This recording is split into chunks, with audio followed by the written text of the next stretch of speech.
Hello दोस्तों, तो कैसे हो। आशा करता हूँ कि आप लोग ठीक होंगे। आज हम जिस चीज़ के लिए विषय पे चर्चा करने वाले हैं वो है प्राचीन काल में पोर्नोग्राफी उस रूप में नहीं थी जैसे कि आज हम इंटरनेट की दुनिया में देखते हैं। उस समय इसे कामुक कला, इरोटिक आर्ट या धार्मिक संस्कृति प्रतीकों के रूप में देखा जाता था।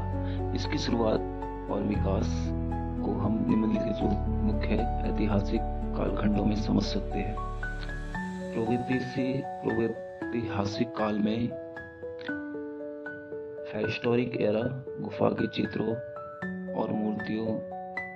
इंसानों ने हजारों साल पहले ही यौन क्रियाओं और नग्न आकृतियों, पत्थरों पर मूर्तियों के आकार में चित्र देना शुरू कर दिया था। वीनस की मूर्तियां लगभग 25,000 से 30,000 साल पुरानी विन ऑफ विलन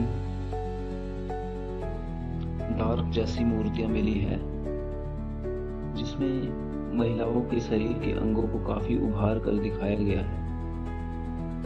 प्रजनन क्षमता, फर्टिलिटी और प्रसव के प्रतीक के रूप में पूजा या देखा जाता था इसे। प्राचीन मेसोपोटामिया और मिस्र के धार्मिक मान्यताओं में प्रेम और कामुकता की देवी इश्तार की पूजा होती थी। वहां के मिट्टी के बर्तनों और टोकोटस पर यौन दृश्यों के चित्र मिलते हैं।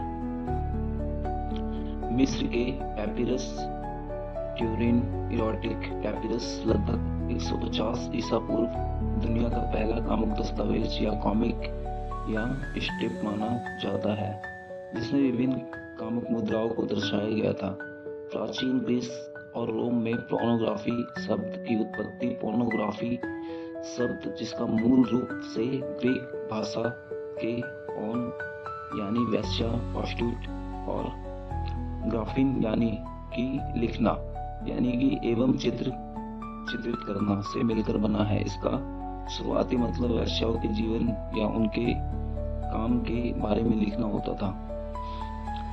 पेम्पे शहर इटली के इस प्राचीन रोमन शहर में ज्वालामुखी विस्फोट के बाद जो अवशेष मिले वे हैरान करने वाले थे। वहां के स्नान घरों की दीवारों पर बेहद स्पष्ट कामुक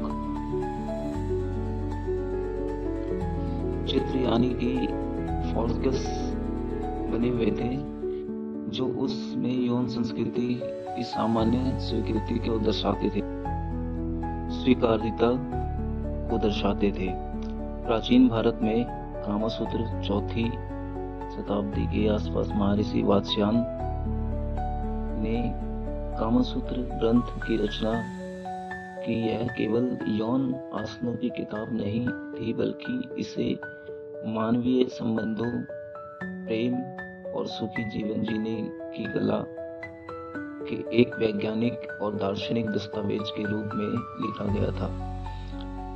मंदिरों की शिल्पकला भारत के खजुराहो, मध्य प्रदेश और कोकाड, ओडिशा के सूर्य मंदिर की दीवारों पर बनी मिथुन की आकृतियां, कामुक मूर्तियां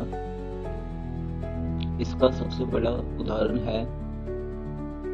प्राचीन भारत दर्शन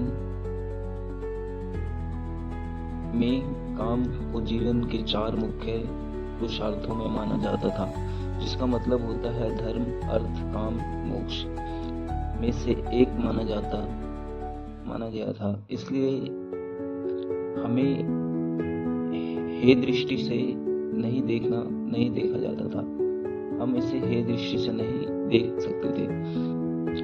प्राचीन चीन, हॉन और सिंह राजवंश प्राचीन चीन में माओवादी में भी ताओवादी टॉइस्ट दर्शन के तहत यौन ऊर्जा को स्वास्थ्य और दीर्घायु के लिए महत्वपूर्ण माना जाता था। उस समय रेशम के कपड़ों और किताबों में हाथ से बने कामुक चित्र, जिन्हें स्प्रिंग पैलेस ऑफ पेंटिंग्स कहा जाता था। ये दर्शाए हुए चित्र राजाओं और कुलीन वर्गों के बीच काफी लोकप्रिय था। आशा करता हूँ मेरी जानकारी अगर अच्छी लगती है तो मेरे चैनल को प्लीज सब्सक्राइब कीजिए और मैं रोज आपके लिए नए जानकारी इतिहास से जुड़ी हुई काफी प्राचीन आपके बीच में लाता रहूंगा। धन्यवाद। मेरे चैनल को सब्सक्राइब कीजिए और ये मेरा न्यू चैनल है और बस हिस्ट्री की नॉलेज आपके साथ में शेयर करता रहूंगा। धन्यवाद। आपका दिन शुभ हो।